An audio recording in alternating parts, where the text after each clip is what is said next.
Apologetika, ang palatuntunang nagbibigay liwanag ukol sa mga turo ng simbahan batay sa mga nasusulat sa banal na kasulatan. Apologetika, tuwing linggo, alas 2 hanggang alas 3 ng hapon, kasama sina Brother Marco Evangelista. Apologetika, dito sa Veritas 846, ang radyo ng simbahan.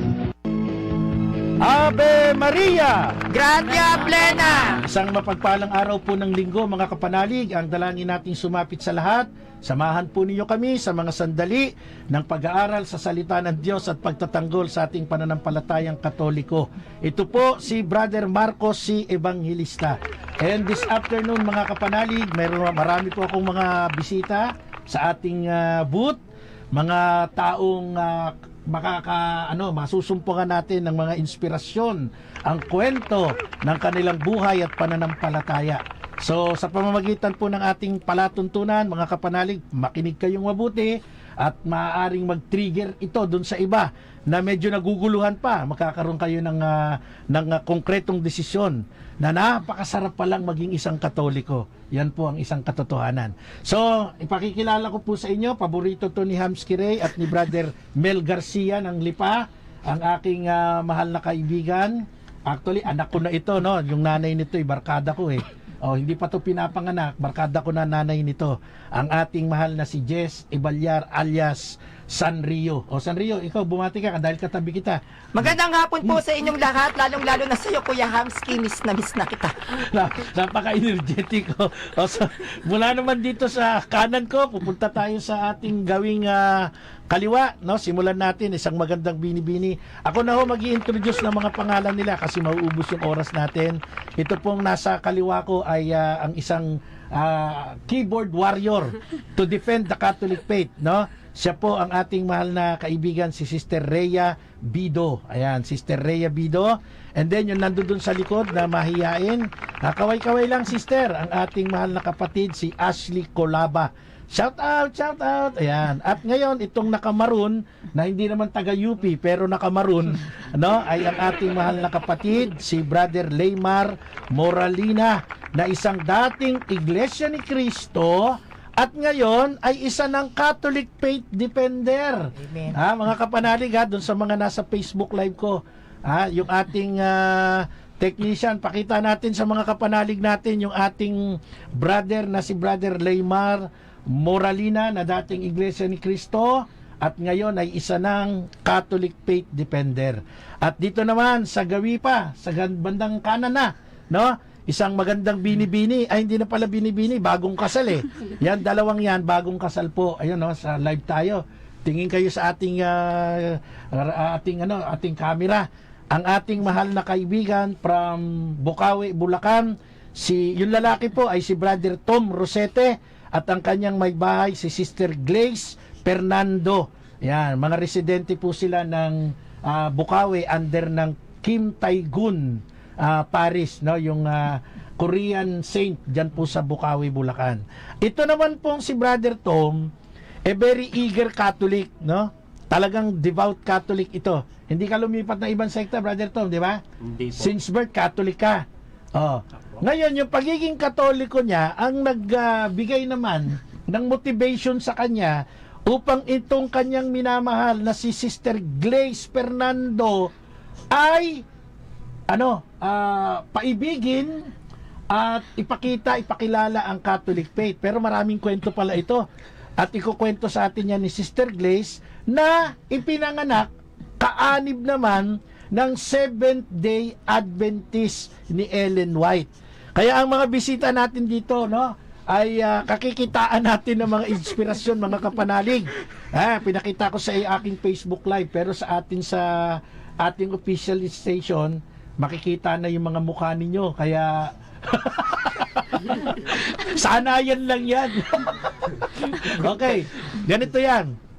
Naimbitahan po natin sila, of course, dahil itong ating mahal na anak, si Sanrio, si Jess, talagang nag-effort na dalhin sila dito sa ating himpilan. Kasi nga, very inspiring po mga kapanalig, yung mga kwento ng bawat isa sa kanila. No? So, this time, meron lamang tayong bibigyang linaw dahil ang Iglesia ni Cristo, itong pinagmula ni Brother Leymar, At ang Seventh-day Adventist, sa ating pagkakaalam, Jess, hindi sila pumapayag, meron silang aral na yung hindi nila kapwa kapanalig o hindi nila kapwa ka-member, kapananampalataya, hindi pwedeng mag-asawa di ba? Halimbawa, Iglesia ni Cristo, hindi ka pwedeng mag-asawa ng hindi iglesia, dapat iglesia rin. Okay. So, mamaya may kwento sa ganyan si Leymar. Ngayon, ito naman si Glaze, SDA o Seventh-day Adventist, meron ding aral sa kanila na hindi rin dapat mag-asawa na hindi SDA, di ba? At ano ang kanilang batayan, mga kapanalig? Una, syempre galing sa Bible. Basahin natin, Jess, yung bahagi ng unang, or rather, ikalawang aklat ng Korinto, chapter 6, verse 14 to 15.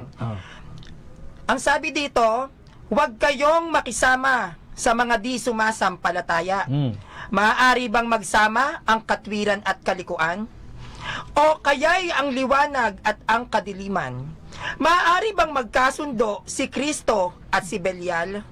Ano ang kaugnayan ng nananampalataya sa di nananampalataya? Okay, so ito pong basis nila, no, galing nga yan dyan sa 2 Korinto chapter 6, hindi daw pwedeng mag-asawa ng hindi kapananampalataya kasi nga hindi pwedeng makipag-isa sa mga di sumasampalataya, yung sumasampalataya. Hindi pwedeng magsama yung katwiran at ang kalikuan.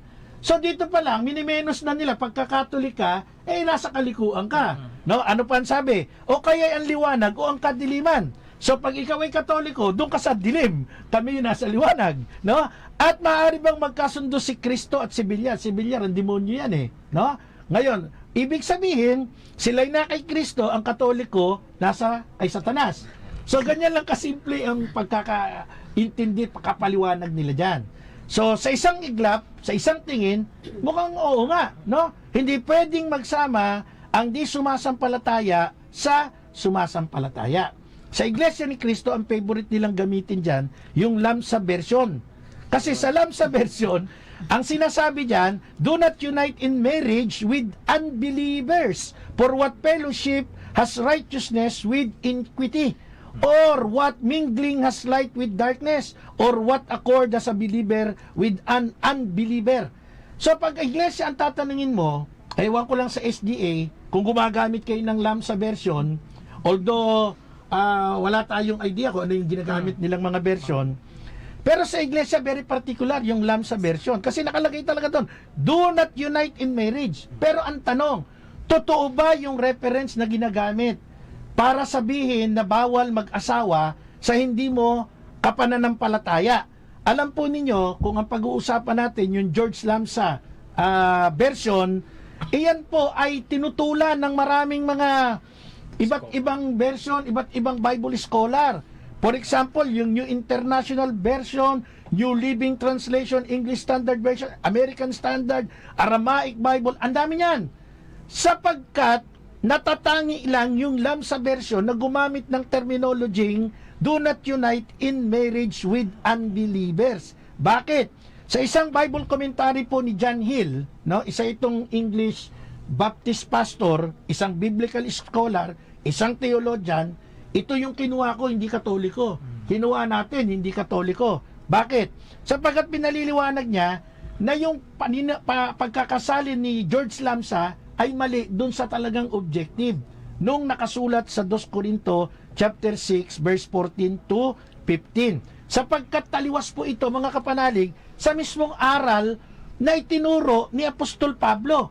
Kaya ang punto dito, sino paniniwalaan mo? Yung turo ng mga ministro ni Felix, yung turo ng mga pastor ni Ellen White, yung turo ni George Lamsa, o Rosalyn ni George Lamsa, o mismong yung turo ni Apostol Pablo. Hindi po ba pwedeng mag-asawa yung hindi magkapananampalataya? Isang iglesia, isang Katoliko, isang SDA, isang Baptist, isang Katoliko. Hindi ba pwedeng mekos-mekos? Sagutin natin yan doon sa tinuro mismo ni Apostol Pablo. Basahin uli natin sa Rio, diretso mo nang basahin. Unang aklat ng Korinto, chapter 7, verse 12 to 16. Anong sabi? Sa iba naman, ito ang sinasabi ko. Ako ang nagsasabi at hindi ang Panginoon. Kung ang isang lalaking mananampalataya ay may asawang di mananampalataya at nais nilang patuloy na makisama sa kanya, huwag niya itong hiwalayan. Kung ang isang babaeng sumasampalataya ay may asawang di sumasampalataya at nais ng lalaking magpatuloy ng pakikisama sa kanya, huwag siyang makipaghiwalay. Sapagkat ang lalaking hindi pa sumasampalataya ay nagiging katanggap-tanggap din sa Diyos sa pamamagitan ng kanyang asawa. At ang babaeng hindi pa sumasampalataya ay nagiging katanggap-tanggap sa Diyos sa pamamagitan ng kanyang asawa. Kung hindi gayon, ay magiging marumi sa paningin ng Diyos ang kanilang mga anak. Ngunit ang totoo, ang mga ito ay katanggap-tanggap sa Diyos. Kung nais namang humiwalay ng asawang hindi mananampalataya sa kanyang asawang sumasampalataya, hayaan nyo siyang maghiwalay. Sa gayon, ang pagkakataon, ang hinihiwalayan ay malaya na, sapagkat tinawag kayo ng Diyos upang mamuhay ng mapayapa. Anong malay nyo, mga babae? Baka kayo ang maging kasangkapan sa ikaliligtas ng iyong asawa. At kayong mga lalaki, anong malay nyo? Baka kayo ang maging kasangkapan sa ikaliligtas ng inyong asawa. Amen. So ang liwanag po ng talatang ito, no, na binasa ni Jess sa 1 Corinthians chapter 7. Pwede po bang mag-asawa yung hindi sumasampalataya doon sa sumasampalataya, hindi sumasampalataya? Iglesia ni Cristo, Katoliko, Seventh-day Adventist o anumang sekta sa Katoliko, sa turo po ng Biblia, pwede pong mag-asawa. Bakit? Sapagkat napakaliwanag ng sinabi, anong malay ninyo? Kayo ang maging kasangkapan sa ikaliligtas ng inyong magiging asawa. Ayan, mga kapanalig, medyo high pitch talaga itong katabi ko. Nagugulat ako eh. Pero dati ganyan si Tatang Larry. Medyo ayun, nawala na. Okay. So, mga kapanalig, ang ganda po nung bahaging ito na binasa ni Brother Jess, no? Na mayroong encouragement actually. Si St. Paul. Kung ang isang lalaki nakapag-asawa ng hindi ka pananampalataya, siya ang magiging daan. Malay mo, ikaw ang maging daan para maligtas ang babaeng ito. Vice versa. Ganon din naman sa babae. Kung siya naman yung nasa tamang church, tamang pananampalataya, maging way siya ng kaligtasan ng kanyang magiging asawa. Meaning to say, palpak yung turo na pag ikaw ay kaanib ng Iglesia ni Cristo o Seventh-day Adventist o anumang kulto, na hindi ka pwede mag-asawa ng Katoliko. Kasi yan ay kukontra sa mismong sinasabi ni Apostol Pablo. Now, ano ba yung pinopoint out doon sa sinasabi na huwag kayong makisama doon sa yung binasa mong una, huwag kayong makipag-isa sa di sumasampalataya, maaari bang magsama ang katwiran at ang kalikuan? Ang punto dito, sige, bigyan kita ng pagkakataon, ipaliwanag mo yung part na yan, Brother Sanrio o Brother Jess Ibalyar. Sabi dun sa una natin binasa, di ba? Huwag kang makipag-isa sa mga di sumasampalataya, maaari bang magsama ang katwiran o ang kalikuan?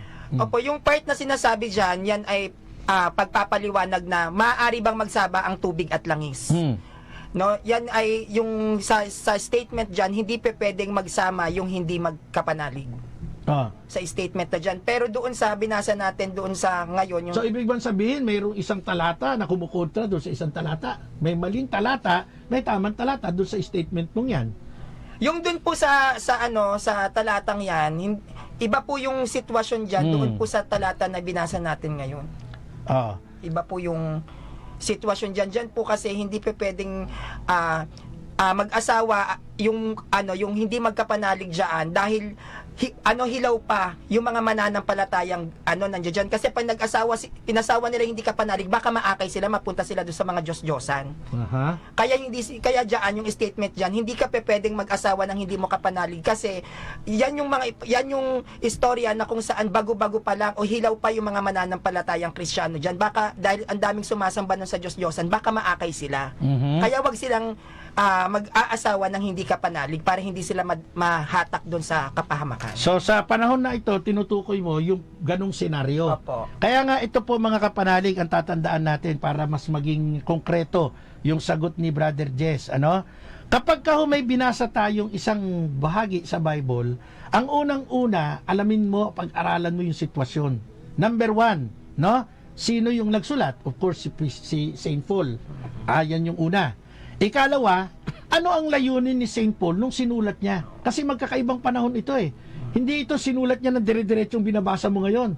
Sinulat yan sa iba't ibang araw, iba't ibang panahon, iba't ibang sitwasyon, iba't ibang lugar. Di ba? Pangatlo, ano nga yung sitwasyon nung sinulat na yon? Bibigyang emphasis natin. Ibig sabihin, nung binasa mo ang bahagi ng 2 Korinto, iba ang pinatutungkulan dito ni Apostol Pablo, iba ang sitwasyon na nakikita dito ni Apostol Pablo. Pag binasa mo yung bahagi naman ng pwede palang mag-asawa ng hindi ka pananampalataya kasi magiging daan pa na siya ay maging daan ng kaligtasan, iba rin doon, no? Tandaan nyo, iba-iba ang mga sitwasyon. Iba-iba ang mga pagkakataon. Kaya ho, mga kapanalig, kung ang sistema ng pagbabasa natin, para bang ang Bible ay nilabas na nung unang panahon, nakatulad nung nakikita natin ngayon, iba ho yun, no? Iba-iba ang pagkakataon, iba-iba ang sitwasyon, iba-iba ang pinatutungkulan. Kaya yung 2 Korinto, hindi mo pwedeng i-apply sa unang aklat ng Korinto chapter 7. Although parehong nasa Korinto. Pero iba naman ang mga involved na mga taong naririyan. Yung hinihikayat ni Apostol Pablo na huwag kayong makisama sa mga di sumasampalataya, ito yung panahon o maaaring ang kaharap niya ay mga mahihina pa. At maaaring sa halip na makapag-akay sila pa yung maaakay. Sila pa yung mapupunta sa dilim. Sila pa yung mapupunta kay Satanas. Iba naman yung sitwasyon dito sa unang aklat ng Korinto, mag-asawa ka ng hindi mo ka pananampalataya, ikaw naman ang mag-i-encourage sa kanya para manampalataya siya. So, nakikita nyo, ibig sabihin, walang mali, walang contradiction ng Bible. Saan nagkakamali? Yung mga nagtuturo, yung mga nagbabasa, yung mga angat, yung mga ob-ob. Kapag ka nakinig kayo sa ob-ob, ang resulta niyan, angat. O baliktarin na lang ninyo yung letra kung ano yon, di ba? Kaya dito po sa usapin ng pag-aasawa, yung turo ng mga kulto ni Felix Manalo at ni Ellen White ay malaking kasinungalingan po, sapagkat maniwala tayo sa sinabi ni Apostol Pablo. Malay mo, ikaw ang maging kasangkapan, ikaw ang maging daan, ikaw ang gamitin ng Diyos para yung isang hindi sumasampalataya, yung ligaw, yung naniwala sa peking sugo, yung naniwala sa peking propeta, maniwala sa tunay na simbahan ng ating Panginoong Jesucristo. Okay. So yan po mga kapanalig ha. Iba pa yung unang aklat ng Timoteo. Yung ipagbabawal ang pag-aasawa. Ha? Yung ipagbabawal ang pag-aasawa, bawal kumain ng karne. Ginagamit din nila yan eh. Unang-una, kanino ba in-address yan? Alam mo ba kung kanino in-address yan ni Apostol Pablo? Ha? Yan ay in-address niya sa isang kulto rin na prominente nung mga panahon na yon. At ito ay ang tinatawag nating anong grupo ito, yung kukunin ko dito sa aking research, ano? Ang grupong ito, Pagano. Although pagano sila kasi hindi naman sila believers of Christ, no? Sila po ay tinatawag nating Mennonites, no? Ano ba yung Mennonites? Asan na ba yung aking listahan dito? Sa dami ng mga sinulat-sulat ko dito, pangalan lang ni Sanrio na iwan. Itong Mennonites, Mennonites tuloy. Sorry, Makineans, no? Manichaeans, galing sa Iraq, galing sa Persia. Kasi itong kultong to, pinagbabawal nila yung mga pagkain ng karne. Pinagbabawal nila pag-aasawa. Nagbasa yung ministro ni Felix, nagbasa yung mga ministro, nabasa ng mga pastor, ay, bawal mag-asawa, yung mga pare, mga kampo ni Satanas, kasi bawal mag-asawa. Mga bobo, hindi nyo binabasa mabuti yung loob ng talata, di ba? Mapapahamak po tayo dyan. So ngayon, puntahan na natin yung ating mga bisita. Unahin natin si Brother Leymar Moralina, na dating Iglesia ni Cristo. Nagkakabibigay ka ba ng mga pasalamat, lagak, mga tanging handugan, Baka kasi naubusan ka na kaya umalis ka na, ha? Hindi. Hindi naman. So si Brother Laymar Moralina po, mga kapanalig, ay dating Iglesia ni Cristo na convert sa pagiging Katoliko. Hindi po dahil sa programa natin. Ang maganda nito, tayo open for all. Kung sino yung nagiging way para makaakay ng katotohanan, yun ang ating ipopromote dito. Kwento mo, Brother Laymar, sa maikling pagsasalaysay, paano ka na-convert into INC to Roman Catholic Church member or rather Catholic? O sige. Nung 2020, gusto ko mag-aral ng Katoliko, ay ng mga aral ng Katolik. Pinagbabawal po ako ng mga ministro ko po nun. So, naganap po ako sa social media, like yung sa mga live po ni Father Darwin. Doon po napatunayan ni Father Darwin na ang Iglesia Katolika, yun po yung tunay na iglesia. So, doon na po ako nagpatuloy na nag-aral sa Katoliko na palihim po. Palihim kasi Opo. talagang bawal, ano? Opo, bawal po talaga po. Kasi po, ang iglesia po kasi maigpit po talaga sa yung pag once po nag-aral ka po sa ibang titiwalag ka po nila. So natiwalag ka ba? Opo. So ang ano sa'yo, tiwalag. Yes po. Kasi suwail ka, ganon. Opo. Kasi yun naman ang ano dun ang justification nila. Now, ano pa ang lalong nag-udyok sa'yo para magpatuloy ka sa pag-aaral ng Catholic faith? Doon po yung nag-reply po, nag-chat po ako sa kuya ko po, si Kuya Hendrix, sa isang seminaryo. Seminaryan? Seminaryan po. Kapatid mo yan? Hindi po, Brother lang. Opo. Sige. Doon po ako nag-chat po sa... Yan ba si Hendrix Dakuma? Iba? Ano Hindi po, apelido? sa last bar po. Sige, tuloy natin, brother. Nag-chat po ako sa kanya na sabi ko po, Kuya Hendrix, paano po bang mag-aral po sa Katoliko? Sabi niya po sa akin, pumasok ka sa isang CFD, then ilalagay niya po daw ako doon na po daw ako mag-aral.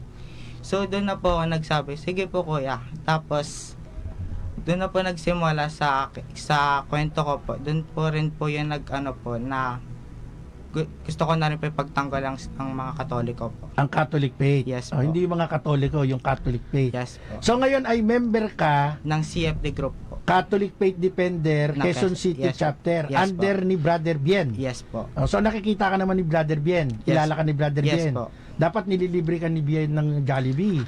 Di ba? Kumusta naman ang pag-aaral mo sa Catholic Faith?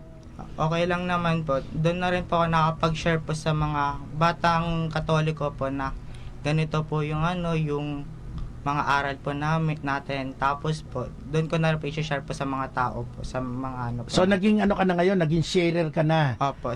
Not only a defender, also a sharer. Yes po. Hindi ka ba natatakot? Kasi galing ka sa INC. May mga kwento dyan Pag ikaw ay galing INC, kukurutin ka nila pag umalis ka. Wala namang ganun, hindi ka natatakot. Nung pagtiwalag po sa akin, may mga iglesia na mga ministro po na umaano rin po sa akin.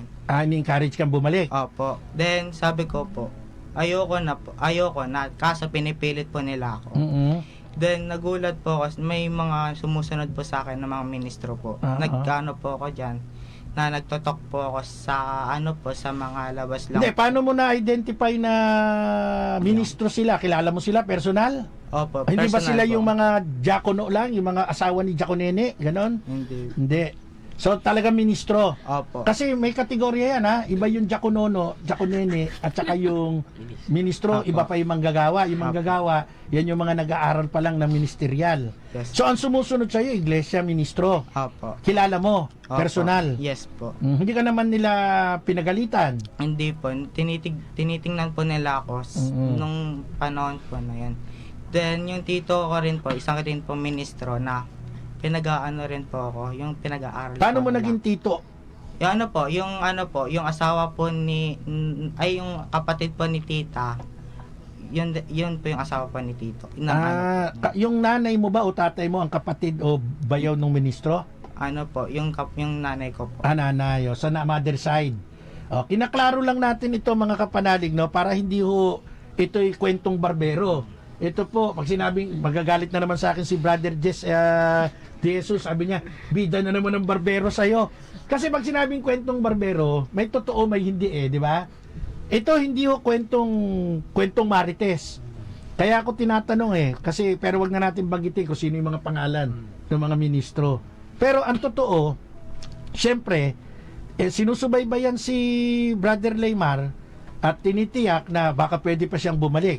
Nanindigan tong bata na mananatili na akong Katoliko, magpapatuloy akong Katoliko, nag-join sa isang organisasyon, Catholic Faith Defender, Quezon City Chapter. And so far, hindi naman siya nakatayo pa rin. Kaya minsan may mga allegation din naman na hindi rin totoo. Unfair din naman na pag umalis ka sa Iglesia ni Cristo, may gagawing masama sa iyo. Hindi naman. In fairness, hindi naman, no? Kaya kayong mga Iglesia ni Cristo, wag na kayong matakot. Lipat na kayo sa Katoliko, di ba? Kasi hindi naman kayo mababait naman ang mga ministro. Yayayain lang kayo, balik kayo dito. Sabihin niya, hindi, natagpuan ko na ang totoo. O di, safe pa rin kayo. Kaya kayong mga iglesia na nakakapakinig na ng pagtatanggol ng pananampalataya, alis na kayo dyan, lipat kayo sa Catholic Church. Sa ikalawang bahagi na po tayo ng ating palatuntunan, Apolohetica. 17 taon na po ang ating programa. Salamat sa Diyos. Salamat po sa ating management, kay Father Anton Pascual, kay Father Roy Bellien at sa ating station manager, kay Madam Risa Mendoza sa pagbibigay po ng pagkakataon na ang tinig na ito ay magpatuloy pong napapakinggan at naipagtatanggol ang ating pananampalataya. Nakakakilala tayo ng mga kapanalig natin na mula sa ibang sekta, ibang pananampalataya, bumabalik sa tamang simbahang itinayo ni Jesus. Kasama nyo po in 17 years, for the past 17 years, ang inyong lingkod, Brother Marco Evangelista. Of course, yung 16 years niyan, kasama ko po si Brother o Tatang Larry Malyari. At bisita ko po this afternoon, ang mga kaibigan natin, si Brother Jess Ibalyar, si Sister Rhea Bido, si Brother Laymar Moralina na dating iglesia, si Brother Tom Rosete, at ang kanyang may bahay, si Sister Glaze Fernando. Yan ang ating video sa ating station mismo. Ito akin lang to, personal lang to. So, bago yan, babatiin ko muna ng pasasalamat ang aking mga mahal na kaibigang pari na nag-invite sa atin para maging kanilang speaker sa kanilang mga parish recollection ngayong Lent. Ang ating mahal na kaibigan, Reverend Father Robert de la Cruz ng San Roque Baluarte, ang kanilang kura paroko dyan, Father Robert de la Cruz. Thank you very much po, Father Robert, for inviting me always sa mga recollection. Siyempre, ang kanyang secretary ng parokya, si Miss Juby Zamora, isang napakasipag na sekretarya. At siyempre, kagabi, galing po ako sa Minor Basilica and National Shrine of Divina Pastora. Nagbigay po tayo ng parish recollection sa pag-aanyaya po ng ating mabait at magandang lalaking pari, ang kanilang rektor at kura paroko, si Reverend Father Aldrin Belay Domingo. Father Aldrin, thanks for your generosity and your kindness, no? At punong-puno ang Minor Basilica sa recollection kagabi. Salamat po sa inyong mga parishioner na talaga pong tumutok sa ating pagbibigay ng mga reflection at pag-aaral. Pag nagbibigay kasi ako ng recollection, hindi lamang mga reflection, hindi lamang pagmumuni-muni, nagbibigay pa rin tayo ng mga apologetic para ang Katoliko hindi lang silip ng kanyang konsensya, kundi natuto rin sa kanyang pananampalataya. At of course, salamat din po ng marami sa ating mga tagapagtaguyod. Pangunahin na nga po ang mahal nating kaibigan at kasister sa Cursillo Movement, ang Barangay Affairs Secretary, Barangay Affairs Office BAO. Head, si Kapitana Evelyn Tan Arago. Maraming salamat po, Kapitana Evelyn Tan Arago at sa iyong pamilya. Ganon din po kay Sister Purisima Arsiaga at Tita Arsiaga ng Italy. Thank you po. Brother Arnel and Sister Mercy Borromeo and Catholic Faith Defenders Riders Club. Maraming salamat po. At babati rin po ako ng happy birthday sa aking mahal na kumare, si Madam Maan Gutierrez. Maan Gutierrez, ang may bahay ni City Councilor of Taguig, Ryan Gutierrez. But yung kaibigan kong to'y sumakabilang buhay na. At happy birthday, Maring Maan. Siyempre, shout out sa aking napakagandang inaanak, si Isabela. Yan, Isabel, mabuhay ka, anak, at mag-aral kang mabuti. No? Wala na daddy, pero nandito naman si Ninong. Pareho naman kaming pogi. Pwede pa rin yun. Di ba? Siyempre, happy birthday din sa mahal nating kaibigan, Brother Rolly Tilo Fernandez ng St. Anthony Maria Sacaria San Mateo Rizal. At happy 56th birthday kay Reverend Father Mark Ancheta, ang kura paroko ng St. Rose of Lima, Santa Rosa, Nueva Ecija. Yan, mga bumabati tayo para at least hindi man tayo inimbitahan sa birthday, sa susunod maimbitahan tayo para makakain tayo ng lechon. Yan. So mga kapanalig, eto na. Narinig na natin si Brother Leymar Moralina, dating iglesia, naging Katoliko, ngayon kaanib na ng Catholic Faith Defender Quezon City Chapter. Na-inspired siya dun sa mga paliwanag ni Father Darwin Gitgano, ni Father Abe Arganyosa. Nakita pa ako ngayon ng personal nito. Sabi niya ganun, pagpasok pa lang, ang pogi pala ni Brother Marco. Di ba? Siyempre, kanya-kanyang buhat lang ng bangko yan. Oh, thank you, Brother Leymar. Sabi niya, mahina daw talaga boses niya. Kaya kung meron mang nakikinig na medyo nahihinaan, binigay lahat ng boses niya dito sa tabi ko. Ang lakas-lakas ng boses. Oh, shout out sa mga nasa iba't ibang bansang nakikinig sa atin. Kay Brother Marlo Ferdinand Lopez. Happy birthday, brother. Nandyan sa Australia. Punta na tayo sa isa pang couple. Isang couple to O nga pala, si Brother Leymar, ang syota nito ay ibang sekta. Pero ini-encourage niya na magkatoliko. Dapat kasama niya ngayon. Unfortunately, medyo meron yatang ibang lakad. Mag-attend daw muna ng fellowship. Okay, so kaya hindi niya kasama. This time, napakaganda ng bisita natin Dapat dito Grace, naging Glaze. Siguro nabulol yung nanay niya nung nagpa-birth certificate na rehistro. Yung Glaze niya, dapat Grace, pero Grace pa rin. Glaze Fernando, asawa ni Brother Tom Rosete. Isang member, pinanganak hindi ho na-convert to. Pinanganak na member ng Seventh-day Adventist. Pero, ngayon, ay isa ng aktibong Katoliko at kanina mangiyak-ngiyak ako, sinabi niya, mahal niya si Mama Mary kasi dati, wala siyang Mama Mary. Alam niyo, ang mga protestante galit kay Mama Mary. Ang mga kampo ni Satanas galit kay Mama Mary yan. Totoo yan. Magkaiba naman yung banggit ko, di ba? Pero, ngayon, si Sister Glaze, mahal at may debosyon kay Mama Mary. Bakit kaya? Tanungin natin siya. Ano ang kwento ni Sister Glaze? Bakit siya from SDA, born SDA, naging Katoliko? Dahil ba na in love siya sa magandang lalaking si Brother Tom? Yan ang aalamin natin. Sister Glaze, magandang hapon sa iyo at I hope na maibigay mo ng maganda yung kwento mo o kwento nyo ni Brother Tom. Una, talagang ikaw ay ipinanganak, pamilya mo ay Seventh-day Adventist. Yeah, opo.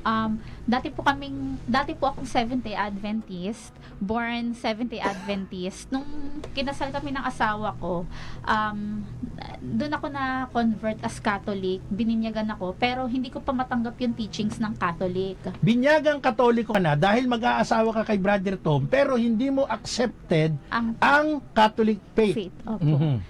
Hindi ko po talaga tanggap. So, Bakit? Hindi po ako convinced. Pero bininyagan ka before Catholic. the marriage. Opo. Bininyagan po ko, pero nakikisama lang po, ganon. Aha. Na sige, tanggap ko na yung Catholic, pero deep inside, hindi talaga. Ayoko po talaga. Ayaw mo lang talagang pakawalan si Brother Tom. Ayoko. Kaya Sama na kahit yun. na wala pa sa loob mo yung Catholic faith, sige na lang. Kasi mawawala itong magandang lalaking boyfriend ko. De, joke lang yan Pero ang totoo, di naging Katoliko ka na. Mag-asawa na kayo. Doon na ba unti-unti nagiging Katoliko ka na? Tinatanggap mo na yung Catholic faith? Naniniwala po ako true church yung Catholic, pero ayaw ko lang pong tanggapin yung teaching sa sarili ko. Gusto kasi yung mga katanungan ko hindi pa masagot. Aha. So ano yung bigyan mo ako ng dalawang halimbawa lang. Ano yung katanungan na parang tingin mo hindi masagot? Yan. Yung traditions pa, yung mga sacred traditions and yung mga sacraments. Aha. Hindi ko matanggap na Nabanggit ko yung kay Mama Mary. Ano ba yung hindi mo accepted kay Mama Mary? kasi since from Protestant, ayaw talaga nila kay Mama Mary Ayaw nyo? Ayaw talaga. So, ano lang siya, nanay lang. Ganon. Nanay ni Jesus Nanay lang. lang ni Jesus, pero hindi siya vine-venerate. Wala Aha. lang siya. Wala lang. So, na-adapt ko siya since bata ako hanggang lumaki ako. Kapag nakakita ko ng rebulto niya sa simbahan, wala akong care. Wala kang feel. Wala Hindi po kita feel. Parang ganon. So, ngayon, kasi kung lahat detalye by details ang ating itatanong, baka maubos yung oras natin. mula dun sa pagbibinyag na Katoliko dahil sa kasal lang, pero hindi mo tinatanggap ang Catholic teachings, Catholic faith, ano ang nag-trigger sa'yo, Sister Glaze, para ngayon ay yakapin mo na pati yung Catholic doctrine, Catholic faith? Kasi po ang nangyari niya, nung pandemic po kasi, so, every night, nagro-rosary yung buong family namin. Family ni Tom. Opo, kasama po yung mother. Kasi doon na kayo sumama. Opo, sa family po niya. So, ang ginagawa ko po, nag-aalibay ako na hindi ako makakasama, akit na lang ako sa taas ng bahay, maglalaro na lang ako ng Mobile Legends kaysa mag-rosary. Talaga po, kasi ayaw ko po sa kanya Hindi ko rin po tanggap yung rosary. Parang ang tingin ko po sa rosary is sinasamba. Ay, pagsamba yan. Pero hindi ko po masabi sa kanila kasi baka masaktan sila. Nahihiya ka rin, Nahihiya syempre. po ako. Baka palayasin ako doon. Tapos po, ilang months ko pong ginagawa yon, sila every night. Ako po nasa taas lang, matutulog na, ganyan. Kasi siguro mga 8 months, siguro mga months lang po, kakatapos lang po namin kumain, tanghalian. Nagtataka po ko, bakit ang init-init ng likod ko, inaano ko sa... Hindi kaya apo yun, inaapuyan ka Parang na kasi hindi ka nagro-rosary. Hindi ako nag-rosary. Pero hindi po yung nasa isip ko kasi baka ano ko lang, baka may something lang sa akin, may sakit ako. Parang inaano ng kandila yung likod ko. Napapasok, parang ganun. Napapasok ako, binuhos ako ng tubig. Ang sarap sa pakiramdam kasi lumalamig eh. Di umakit ako sa taas, pinabahidan ko ng kating ko. Lalong sumakit, burning sensation. Di ba ganun po yung sugat? Kapag ka pinahiran ng maanghang, talagang lalong mag-iinit. Lalong nag-init. So naligo ako, tapos hindi po natanggal, umiiyak na ako sa kwarto. Sabi ko po kay Tombi, dalhin mo na ako sa simbahan. Hindi ka nagtanong na, hindi ka nag-request na dalhin ka sa ospital, Hindi, sa sa simbahan clinic. po sinabi Simbahan, bakit mo naisip yun? kasi ang naririnig ko, anointing of the sick is nakakagaling po talaga. Pero So, hindi ka rin naniniwala pa doon that time. hindi po pero pinipilit ko po Parang, kayo sige, parang Pinipilit. gusto mong i-adapt na lang adapt dahil na lang po. sabi nila nakakagaling Sabi nila, kagaling, Oo. ganun po. Tapos, inano ko na lang po, sabi ko, dalhin mo na ako sa simbahan, magpapa... Saan simbahan yan, Sa sister? St. Andrew Kim Daegun Oo, yan. po, sa Bukawi rin. Bukawi. Tapos, wala pong magbabantay ng mga bata. So, inayaan na lang po, sige sa kwarto na lang po ko ganyan. Sabi ko, hindi ko na talaga So, hindi ka nadala sa simbahan ng kasi- Kim Tae-gun? Hindi po ako nadala kasi wala pong magbabantay sa mga bata, wala pong tao sa bahay, kami lang. So, sabi ko po sa asawa ko, kumuha ka na lang sa altar ni mami ng ipapahid sa likod ko kasi kahit na ano na lang. Kumuha po siya, yung oil ng El Shaddai. Gumana po ng siguro 5 seconds, bumalik. Ay, baka hindi ka kumanta? El Shaddai, El Shaddai, El Elyon Adonai. Tapos, ano nangyari? 5 minutes na wala, pero bumalik. Mga seconds, siguro 5 to 10 seconds, bumalik po ulit. Sabi ko, ba't ganun? Sabi ko, tapos umiiyak na naman ako. Tapos sabi ko, kumuha ka na lang ulit kung anong meron. Ibig bang sabihin, Sister Glaze, yung nararamdaman mong pain, parang sa'yo, hindi na tolerable. Hindi po Kasi tolerable. umiiyak ka na Naiiyak na po. At saka ano na siya, parang discomfort. So after the langis ni El Shaddai, ng member ng, El Shaddai, ng prayer partner, ano na sumunod? pinakuha ko po siya ulit kahit ano na lang. Meron po siya nakuha doon. Sa altar? Sa altar. Hindi ko po alam na tubig pala ng Lourdes yun kay Mama Mary mismo sa France. Our Lady of Lourdes. Buuhin natin. Our Lady of Lourdes. Opo. Tapos, pinahid po niya sa akin, ng konting-konti lang po talaga siya. So, pagkapahid, naramdaman ko po, napakalamig sa buong katawan ko. Kasi, pag giniginaw akong init-init summer. Nawala yung init. Yung maginaw po muna hanggang nararamdaman ko po yung likod ko na nagiging wala na, normal na. Tapos sabi ko, babe, kinuha ko po agad yung tubig ng Our Lords. Kinuha ko. Tapos sabi ko, akin na lang to, ano to? Nalaman po namin na Our Lords pa rin. Doon ko na po nalaman na totoo si Mama Mary. Yung saan miracle galing niya. yung tubig ng Our Lady of Lourdes? Binigay po yan ng kapatid ng hipag ng mother-in-law ko. Galing pong Lords, nag-pilgrimage po sila doon. Bit-bit niya pa uwi. Opo, tapos ibinigay po sa mami ng asawa ko. Ay nako, mga kapanalig, napakagandang kwento po ni Sister Glaze, no? At ito pong kwentong ito, mga kapanalig, ay lalo pang magpapalalim ng ating debosyon, nakakatayo ng balahibo. Mga kapanalig, ikinukwento po sa atin ni, parang ito'y kanyang testimony, no? Sister Glaze Fernando, asawa po ni Brother Tom Rosete, taga Bulacan.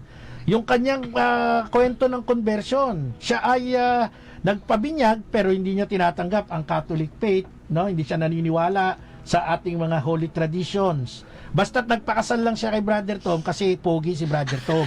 Yun ang dahilan. Pero hindi dahil mahal niya si Brother Tom kaya siya na-convert ng pagiging lehitimo tunay na Katoliko. Ang kwento ay nagkaroon siya ng masakit na karanasan, mainit na mainit yung likod niya, hindi alam kung anong dahilan, nagpalagay siya ng kung ano-anong pamahid, lalong sumakit, at makaraan nito, meron silang nakuhang tubig sa altar nila sa bahay, ipinatak lang ng kaunti sa kanyang likod at nanlamig ang buong katawan niya, nawala lahat ng sakit at nalaman nila na yung tubig na yon ay tubig pala galing sa groto ng Our Lady of Lourdes sa Pransya mismo. Binigay sa kanilang regalo nung isang nagpilgrimage doon na kamag-anak nila. Tuloy natin yung kwento galing mismo kay Sister Glaze Fernando Rosete. Ano yung mga conversion story niya pa. Sister, tuloy natin. So, na-convert ka na. Consider na ba na-convert ka na o parang nandun pa rin yung doubt? May doubt pa rin po, pero as a Protestant na ayaw maniwala kay Mama Mary, ako na po nagsasabi na totoo si Mama Mary talaga. Yan. Kasi nagmimilagro siya. Kasi sa akin, hindi ako naniniwala sa kanya. Siguro, sabi niya, hoy, ikaw, hindi ka nag-rosary ito na ako. Yan. So ngayon nagro-rosary ka na. Nag-rosary na po ako at meron pa akong rosary na may Benedictine cross. Okay. So, nung bininyagan ka, nung kinasal kayo, hindi mo rin ba naging practice yung pagtanggap ng komunyon? Ayun Pagdating po. sa linggo, araw ng linggo, kasi Sabadista ka, Sabado ang sanay ka eh. Oh. Ayun po. Actually po, hindi ko rin matanggap yung Eucharist eh. Kasi ang ano nila, demon daw yun. Naku, nakakatakot naman. Kanina kinikilabutan ako, ngayon tumayo na lahat ng balahibo. Demonyo yung Eucharist, turo sa SDA yan. Oo, parang ganun. Opo, yung naririnig ko sa demonyo daw yung turo ng demonyo eh. Oo. So, So, ngayon, balikan na natin ngayon, ano nang status mo sa communion, sa Eucharist? Ay, grabe po. Ngayon po, tinanggap ko na yung sacrament kasi grabe po yung nangyari sa akin bago ko tanggapin yung Eucharist. Ano ang nangyari naman? Nung December lang po ito. December of 2023. 2023. Okay. Meron pong ang tawag dito yung Speaking of the Devil kay Father Jeff, isang exorcist po yun. Dito sa Antipolo. Sa Antipero, dito po sa Eternitas ginanap. Dito po sa may katabi ng St. Peter's Parish, dito sa Commonwealth Shrine. Sa Quezon City. Opo. Wala, hindi pa po kasi kami nakakasano sa simbahan. Wala kaming sacrament, hindi kami tumatanggap ng communion, anything. Pero pumunta kami doon. Hindi pala pwede yun. Kasi kapag pumunta ka pala sa mga ganun, wala kang sacrament, pwede kang maposes. Ano ba yan? Exorcism seminar? Ano po siya, about lucky charms, basta related sa exorcism. exorcism po, mga albularyo, ganun po. Ngayon, ano nangyari doon? Masaya po eh. Ang saya pong si Father Jeff, lahat, kinikwento niya, bawal ganito, bawal magpa-albularyo. Tapos na kaming kumain lahat, after lunch. Participant kayo nun? Participant po kami. So, nagtataka po ako, kakatapos lang namin kumain, blessing na po ng sacramental, mga rosaries, holy water, mga ganun po. Habang nagsasacramental, nagbe-blessing ng sacramental, iba na po pakiramdam ko. Hihimatayin na po ako. As in, umiinit na yung buong katawan ko. Pero dumating ka doon, you are in good shape. Wala kang sakit, wala kang wala lahat. So, pagdating na nung blessing na ng mga sacramental lang po. Iba na nangyari sa'yo? Iba na po. Ano? As a Protestant po, ako na po nagsasabi, ang init na po ng buong katawan ko, hihimatayin na ako, tapos yung puso ko, gumaganyan. Nagpapalpitate po ako naman. Di naman po ako nagkakape. Tapos po, yung tibok ng puso ko, first time ko lang po yung maramdaman. Kasi normal po, pag kinakabahan ako, ganyan lang eh. Yung po, parang nasa labas. Kapag mahina ka po pala, pag mapoposes ka, talagang hihimatayin ka pag mahina ka. Malakas po ako eh. So, nilalabanan ko. Gusto ko na pong hilahin to palabas ng room. Venue, Opo. Ayokong makinig sa blessing. Parang ganun po eh. Gusto ko na, may medical team po sila, pero hindi po ako pumunta kasi nakakahiya, baka sabihin ni Father Jeff, possess ako. So sabi ko, pinilit ko, nagpumikit lang po ako, sabi ko, Mama Mary, help me. Sabi ko, Lord Jesus, please, gumaganon ako. Ayoko po himatayin, nakakahiya. Pero that time, you called the Blessed Mother as Mama Mary na. Mama Mary, opo, talaga, as in. Tapos, yung katabi ko po, nakaganon na sa akin kasi nagtataka po siya, bakit parang hindi na po ako mapakali.